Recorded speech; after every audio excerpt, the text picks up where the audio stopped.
افغانستان سے دوسرے T20 match میں سیکورٹی کی خلاف ورزی کا واقعہ سامنے آ گیا۔ ایک شخص جعلی پلانگ کر وراٹ کوہلی کے پاس جا پہنچا، انہیں گلے لگایا، پاؤں چھوئے اور پھر گرفتار ہو گیا۔ یہ واقعہ اندور کے ہولکر اسٹیڈیم میں افغانستان کے 18ویں اوور میں پیش آیا، جب کوہلی باؤنڈری کے قریب فیلڈنگ کر رہے تھے۔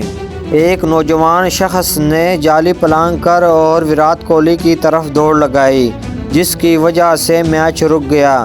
سیکورٹی اہلکار کے پہنچنے سے پہلے اس شخص نے سابق بھارتی کپتان کو گلے لگا لیا۔ ان کے پاؤں بھی چھوئے۔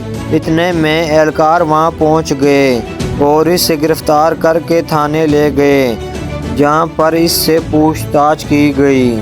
واضح رہے کہ بھارت میں کرکٹ میچ کے دوران شائقین کا اسی طرح فیلڈ میں گھس جانا معمولی بن چکا ہے۔